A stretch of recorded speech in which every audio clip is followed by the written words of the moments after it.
Hey everybody, welcome to CALLOUS Fight Night. This is definitely a good one. These are two of the hottest ADV players right now. Dizno is in the top 8 of ADV Cup. He may go on to win the tour. Now granted, I can't call him a favorite. There's still huge players like Tamahome, Undisputed, Linear in Cup. It's a loaded top 8. But Dizno is against Dice in the top 8, and that's a really, really good run no matter where it ends up ending for him. So very much on top of his game right now. He's against our defending champion, Astamatitos.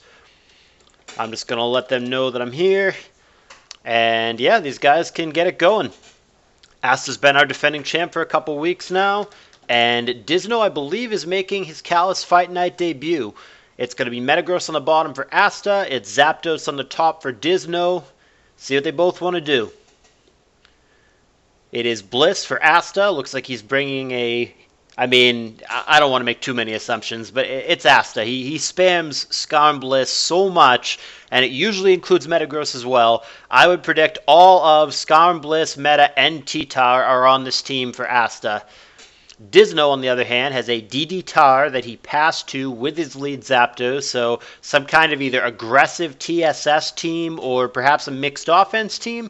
He's going to go Rock Slide. That's going to be met with Breloom, who takes it really well at +1, actually. 43% from a very hard-hitting Pokemon in T-Tar, and also Breloom, not exactly the bulkiest poke in the world, but type resistances are very handy.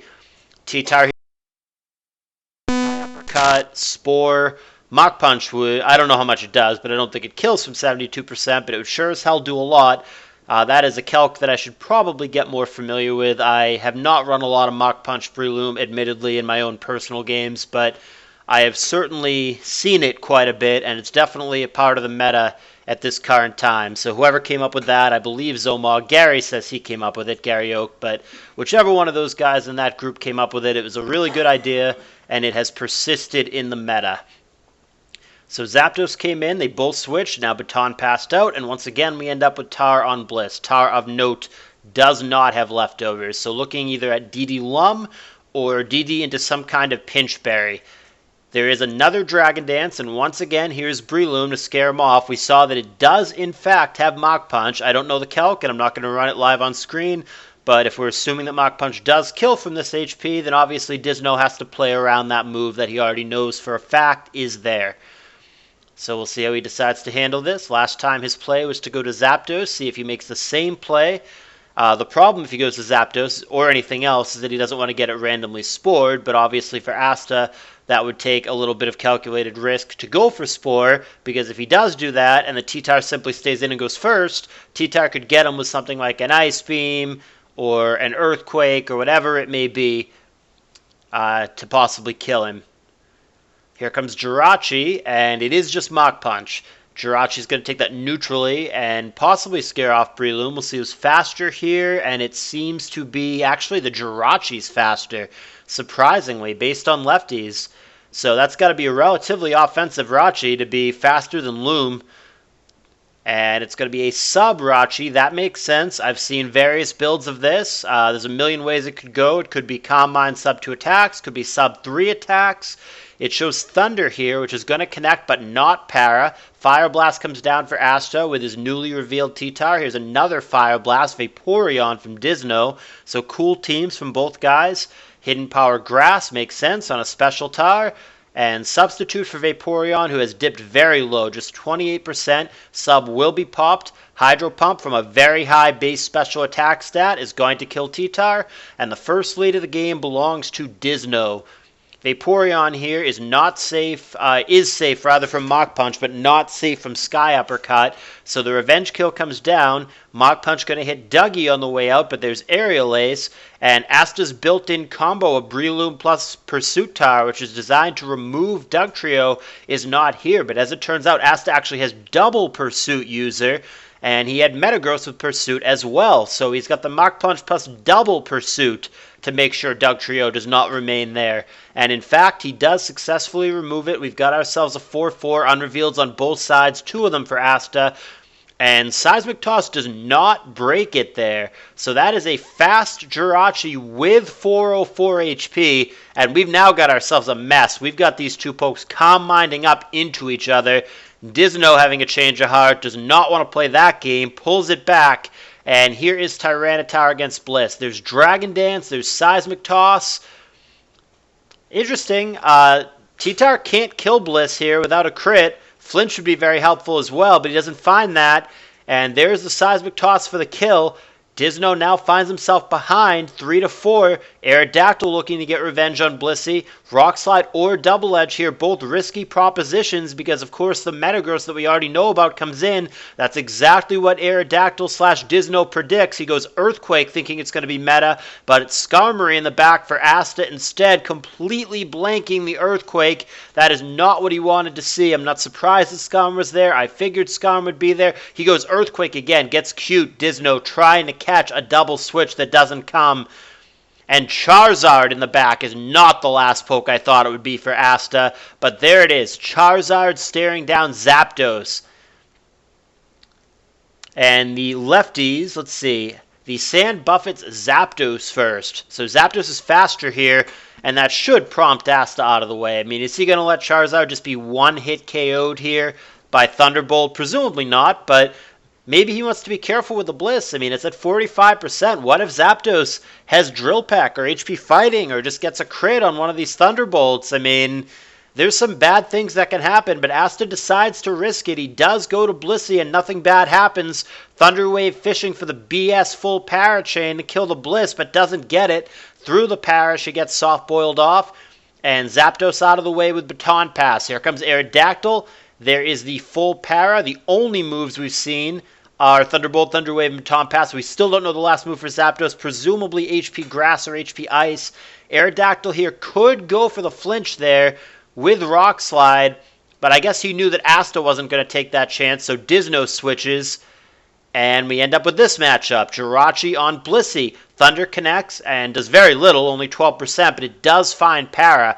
If it does connect, it actually has a 60% chance of paralysis. The base 30 doubled by Serene Grace, so he's actually more likely than not to paralyze should he connect. And Blissey is going to go for Snatch, and I guess that got snatched. The Calm Mind got snatched, as did that one. What is this set for Asta? Seismic Toss, Snatch, Soft-Boiled Blissey, stealing all the Calm Minds away from Jirachi. And Blissey's going to be fully paralyzed on this turn. So Rachi has a boost, Blissey has 2, there's another non-snatch turn, and another full para turn, in fact. They're both getting pretty deep here with the Calm Mind, so regrettably, the game may come down to a slugfest between these two. It may come down to who finds the crit or who finds the hacks first. Blissey is paralyzed. Thunder's underwhelming, only 15%. It is definitely possible, and remember, Jirachi can't freeze the Bliss now, thanks to the Para. It is definitely possible the Blissey simply PP stalls the Jirachi out here. I have to check the base PP on Snatch. I'm going to admit it. That is one of the holes in my advanced knowledge. I don't know that one off the top of my head. 16 apparently is the answer, and we still have not seen the last move for Jirachi. I would say that Psychic or Ice Punch probably makes sense to me, but yet to be determined, and Blissey hasn't actually shown its last move either. Whether or not it benefits from stealing these Calm Minds is yet to be seen. It could have Ice Beam, not that it would help in this matchup. I think the bigger thing with the snatching of the Calm Minds is to make it so Jirachi doesn't get the Calm Minds. So I'm very curious how this works. So when Blissey snatches the sub, does she snatch one that is a fourth of Rachi's max HP, so 101, or does she snatch one that's a fourth of Blissey's HP, which is 20 million. Curious how that works. I think it takes the one that Jirachi would have made, so I think it's a 101 HP sub. Yeah, the fact that it was broken by a Thunder and an Ice Punch, that's got to only be a 101 HP sub, because if it were a Blissey size, 200 HP sub or whatever, I don't think it gets broken there by the Thunder and the Ice Punch. So now the Rachi Calm Mind's up. It is behind a sub, it is at maximum boosts, and it is not even putting a dent in this Blissey. Now Blissey cannot boost up further unless Rachi goes Calm Mind, which at some point he may have to. Oh, I'm seeing GG. They might have gotten ahead of me here. Is this going to be a concession or did I miss something? It's playing out in real time, but because we're choosing to actually watch the animations here as opposed to skip ahead, I haven't actually seen what may have happened 10 seconds in the future or whatever. They may be on turn 55 in real time, but the problem is if I skip to the end, we might skip several turns. Somebody said GG, so something bad happened here. What was it? Oh, I'm waiting to see it play out here. What was it? What was it? What was it? Thunder. Full para. Okay. Thunder. There we go. That must be the answer. The answer is that the Blissey was the victim of an unfortunate chain of full paralysis there. The Blissey probably wins that matchup the majority of the time, but simply, yeah, I mean, just full power a couple times in a row. Rachi hit the Thunders, just a little bad RNG for Asta, and that's going to result in a Dizno victory. He is going to be our new CALLOUS Fight Night champion, dethroning Astamatitos, and he's going to be back next week to fight off a new challenger. The question, of course, is who? So let's find out who it is. Here's the guys chit-chatting about it. Let me just find out who that's going to be here. Oh, God, there's so many things going on. If you guys are not aware yet, CALLOUS Invitational 4, we're in full swing here with the invites. Play-ins are going to start in just 2 weeks, so for sure, if you're not already here, you need to get into this channel and spectate CALLOUS Invitational 4. Going to be a really good event.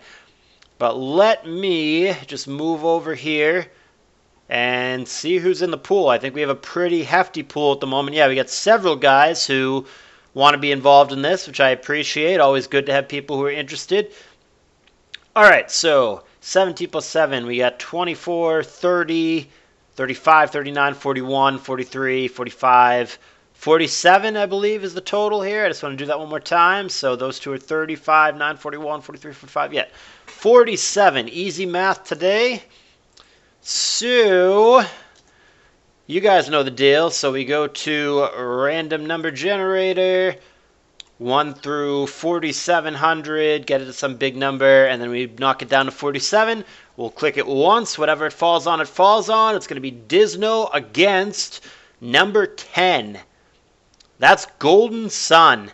That's a great matchup. Those are two very, very talented ADV players. I'm personally very excited to watch that one next week. Dizno against Golden Sun, if they can figure out the time zone. But they'll manage. They'll figure it out.